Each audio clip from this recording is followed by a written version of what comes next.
लोग जाग रहे हैं, आवाज़ें उठ रही हैं। सरकार को गंभीरता से इन आवाज़ों को सुनना चाहिए। कहीं ऐसा ना हो कि यह आवाज़ धीरे धीरे उठते उठते सरकार के प्रति जो आक्रोश है वो फिर फटने लग जाए। इससे हम लोग हमेशा कोशिश करते हैं कि लोकतांत्रिक तरीके से सरकार को बताया जाए कि आप इन आवाज़ों को सुनिए। निजीकरण आखिर कर क्यों रहे हैं आप? क्यों शिक्षा का निजीकरण हो रहा? तमाम भाषणों के बाद, तमाम बकवासों के बाद सरकारी स्कूल आज भी उसी स्थिति में क्यों दिख रही है? तमाम भाषणों के बाद, तमाम आश्वासनों के बाद सरकारी अस्पताल की हालत क्यों ख़राब है? आप हालत ख़राब करके ये कहते हैं कि नहीं प्राइवेट होना चाहिए। अरे साहब, सरकारी को प्राइवेट की तरह आप क्यों नहीं चला सकते हैं? नहीं चला सकते हैं तो आप बताइए, हम व्यवस्था करते हैं, हमें पता है कैसे चलाया जाता है। आप जानबूझकर नहीं चलाते हैं। तो चाहे सरकारी अस्पताल हो या सरकारी स्कूल हो या सरकारी जो भी संपत्ति है, उसका निजीकरण करने के लिए पहले ये सरकारी महकमे को ही बर्बाद करते हैं। अब पुलिस और मिलिट्री भी ये निजीकरण की ओर लेकर जाना चाह रहे हैं। आपको पता ही है वो अभी 4 साल वाला अग्निपथ जो इन्होंने चलाया है, उसके बाद तो ऐसा लग रहा है कि पुलिस और मिलिट्री को भी ये निजी हाथों में दे देंगे तो आपके पास बचेगा क्या? लेकिन सरवर जी, इसका विरोध सिर्फ 2 ही लोग कर रहे हैं, मुस्लिम या दलित। गुजरात के आंकड़े देख लो, जो एग्जिट पोल आए हैं, लगातार पिछड़े और जो सवर्ण सब बीजेपी के साथ है, तो कैसे जीत पाओगे आप लोग? 2 मिनट देखिए, ऐसा है कि ये बिल्कुल नहीं कहिए कि 2 ही लोग विरोध कर रहे हैं। विरोध हर जगह से अलग अलग अंदाज में हो रहा है। ये कहिए कि बिखरे हुए हैं लोग हैं। जो आज भी मतदान हो रहा है, मतदान अभी रामपुर में 33% मतदान हुआ है। 33% कुल मोदी जी को मिला ही है पूरे देश में, तो बाकी प्रतिशत जो है वो तो इनके विरोध में है ना। मसला ये है कि जो विरोधी वोट है वो बिखरा हुआ है और ये इनकी रणनीति का एक महत्वपूर्ण पार्ट है कि विरोधियों को बिखेर दो, अलग अलग ढंग से पार्टियां बनाओ, अलग अलग। तो हम लोग ये प्रयास कर रहे हैं कि SC ST OBC और माइनॉरिटी की जितनी पार्टियां पॉलिटिकल, जितने सामाजिक संगठन हैं, उनको हर हाल में एक प्लेटफॉर्म पर लाया जाए। एक बात और आप सुन रहे होंगे कि आने वाले चुनाव में मैंने एक संभावनाएँ व्यक्त की जा रही है कि मोर्चा बनेगा। तो मोर्चा बनेगा तो आर पार का बनेगा या तीसरा भी बनेगा। इनका प्रयास है कि मोर्चा भी 2-3 तरह का बन जाए ताकि फिर डिवाइड हो जाए। हम लोगों का प्रयास है कि कांग्रेस जैसी जालिम पार्टी को भी समझा दें कि अगर तुम चाहते हो अस्तित्व में रहना तो तुम्हें हमारे पीछे आना पड़ेगा। अब पीछे, आगे नहीं। राहुल गांधी कभी जीवन में नहीं बन सकते प्रधानमंत्री। जीवन में मैंने ये 50 बार आपको कहा, फिर कह रहा हूँ और इसको नोट कर लीजिएगा। दाढ़ी चाहे जितनी लंबी वो कर ले, प्रधानमंत्री नहीं बनेंगे। आप भी तो नहीं बन सकते। नहीं, मैं तो बनना ही नहीं चाहता हूँ। मैं तो बनाने वाला हूँ, लेकिन बनाने की भूमिका से भी हटाने का जो प्रयास हो रहा है। वही तो सवाल है, कैसे बनाओगे आप? 30% सवर्ण और 30% पिछड़े एक साथ हो रहे हैं, 30% मुस्लिम और ये सब एक साथ हो रहे, कैसे बन जाएगी? बन रहा है, बनने के कगार पर है। हम लोगों ने अभी नगर निगम में भी कई जगह एक्सपेरिमेंट किया है, रिजल्ट आएगा। आपने देखा, मेरी आवाज़ आप सुन ही रहे। नगर निगम में मैं एक पल भी मुझे फुर्सत नहीं थी, सुबह 7 बजे से रात के 12 बजे तक काम कर रहा था। जीत रहे हैं, देखिए। अरे जीतने दीजिए ना, कब तक जीतेंगे? जीत नहीं सकते हैं, जीतने दीजिए। हम आश्वस्त हैं, आशावादी लोग हैं। लग रहा आपको कमज़ोर है, कमज़ोर बिल्कुल नहीं है। हमारा बड़ा समाज है। आप बार बार दलित मुस्लिम की बात कर रहे हैं, पिछड़ों को आप किनारे कर रहे हैं, ऐसी बात नहीं है। दलित मुस्लिम पिछड़े सब साथ आएंगे और केवल दलित मुस्लिम भी अगर आ गए तो भी हम सत्ता बदल देंगे, इतना भी हमारे कॉन्फिडेंस है। इसलिए घबराने की इसमें कोई जरूरत नहीं है। नहीं, कैसे एक साथ आ तो रहे हैं दलित मुस्लिम, फिर भी तो सत्ता नहीं बदल लेना। बदल रही है, बदल जाएगी। आप क्यों घबरा रहे हैं, क्यों परेशान हो रहे हैं? देखिए ना गुजरात में क्या हुआ। के लिए व्याकुल नहीं है। हम लोगों की मानसिकता को सही करने का प्रयास करते हैं। हम लोग सत्ता की बात ही नहीं करते। सत्ता तो अपने आप आ जाएगा, सोच बदल जाएगी। लोगों ने कहा EVM खराब है, EVM से ज्यादा दिमाग खराब है।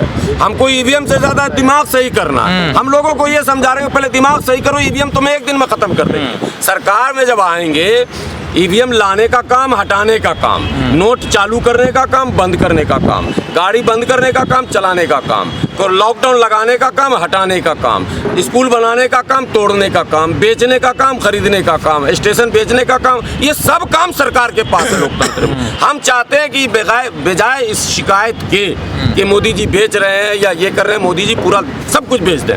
लेकिन जिस दिन सत्ता में बहुजन समाज आएगा, उस दिन सब कुछ वापस आ जाएगा जैसे वापस पहले भी आया था। चंद वर्षों के शासनकाल में आपने उत्तर प्रदेश में वो उदाहरण देखे हैं। चंद वर्षों के शासनकाल में हमने बिहार में भी कुछ उदाहरण देखे हैं, चंद वर्षों के शासनकाल में हमने कर्नाटका और आंध्रा में भी देखे हैं और तेलंगाना में देख रहे हैं अभी। इसलिए परेशान होने की कोई ज़रूरत नहीं है।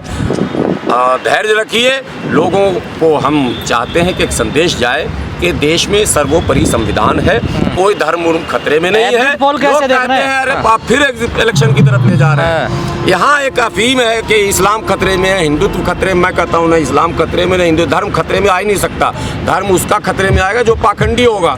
असली माल कभी खतरे में आएगा ही नहीं। असली घी की तलाश में लोग अभी भी किलोमीटर भर चलते हैं। असली शहद तलाशने के लिए लोग 10-10 किलोमीटर चलते हैं। तो आप असली बनिए, कोई खतरा नहीं है। जो धर्म की बात करता हूँ पाखंडी है। खतरे में समाज है, खतरे में देश है, खतरे में इस देश को बचाना। हमको धर्म के अफीम से बाहर निकलना है, चाहे वो मुस्लिम समाज हो, चाहे कोई समाज हो। हम लोग यही आह्वान करते हैं, देश को देखिए, समाज को देखिए और देश और समाज को बचाने के लिए आगे आइए। यहाँ पर ये जो सम्मेलन हुआ, न्याय अधिकार महासम्मेलन, इसमें पूरे देश की जो SC ST OBC माइनॉरिटी की जो पार्टी हैं, सबका एक ही मंच बनाने की कोशिश की जा रही है कि एक ही मंच पे सारी पार्टियाँ हैं। और देश के अंदर ये जो मनुवादी लोगों की जो पार्टियां चल रही हैं देश को बर्बाद करने के लिए, इनके खिलाफ हमारा एक खुला मंच है। ये यहाँ पर सभी का स्वागत है।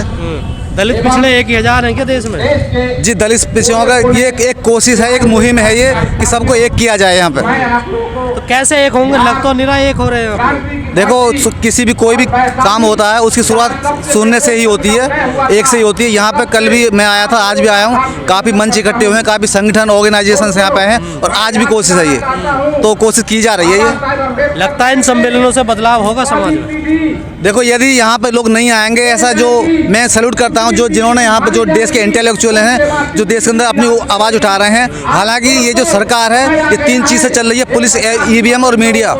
कोई बोलता है सरकार के खिलाफ तो पकड़वाते हैं, उसको मरवा देते हैं, बंद करवा देते हैं। ऐसे बहुत सारे उदाहरण हैं। स्टैन स्वामी आज की डेट में उनका 90% शरीर जो है वो काम करना बंद कर दिया है। सॉरी, स्टैन स्वामी तो ख़त्म हो गए हैं और साईं बाबा हैं, उनका शरीर काम करना बंद कर दिया है। तो यहाँ पर जो बोलता है पुलिस से पकड़वा देते हैं, मरवा देते हैं।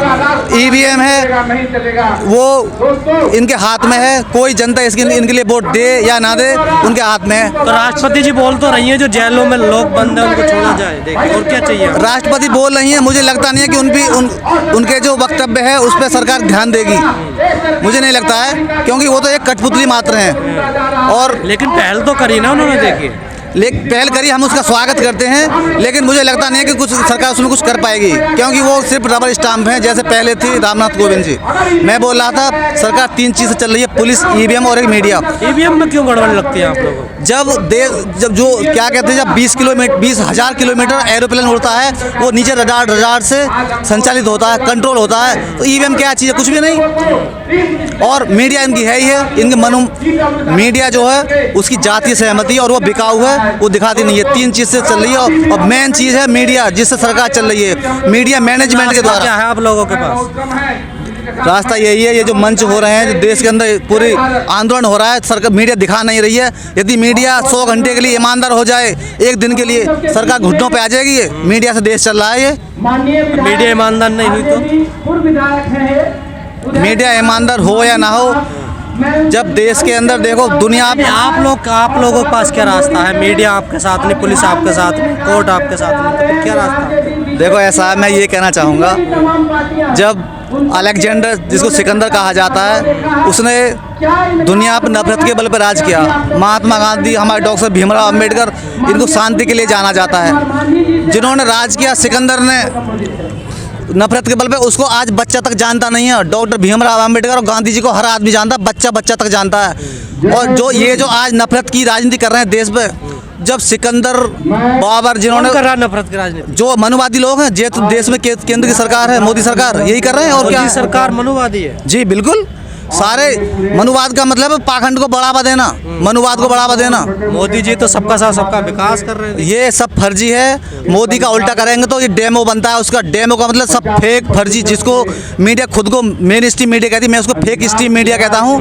तो ये सब कुछ फर्जी है। इनका देश में कभी कोई योगदान नहीं रहा है आज़ादी में, ना ही अब देश को बर्बाद करने पर तुले हुए हैं। ये देश को आगे ले जा रहे हैं, विकास ये सब फर्जी है इनका, कहीं कुछ नहीं है। विकास नाम का कोई चीज़ नज़र नहीं आ रही है। ये शिक्षा, स्वास्थ्य, सड़क सुरक्षा, बिजली, पानी, कहीं पे ये बोलने को तैयार नहीं है। जब ये गुजरात में 27 साल से राज कर रहे हैं, तो ये फिर पूरे देश के जो नेता हैं इनके, बीजेपी के मुख्यमंत्री सारे वहाँ क्यों डेरा डाले हुए हैं? दुनिया तो लोहा मान नहीं है भारत का। ऐसा कहीं कुछ नहीं है। पूरे दुनिया के अंदर देश के हर देश से संबंध खराब हो चुके हैं इंडिया से। सोशल रिफॉर्मर, सोशल तौर पर, इकोनॉमिक, मतलब हर क्षेत्र में इंडिया का जो नाम है वो बर्बाद हो चुका है। सिर्फ ये मीडिया के द्वारा इसको डंका दिखा रहे हैं, जबकि लंका लगी हुई है देश की। बहुजनों को क्या करना है? बहुजनों को एक आना होगा एक मंच पे। मैं कह रहा था पुलिस ईवीएम मीडिया से सरकार चल रही है, तो मीडिया दिखाती नहीं है। और ईवीएम इनकी है ही है, कोई वोट दे या ना दे, पुलिस को कोई बोल बढ़वा देते हैं उससे।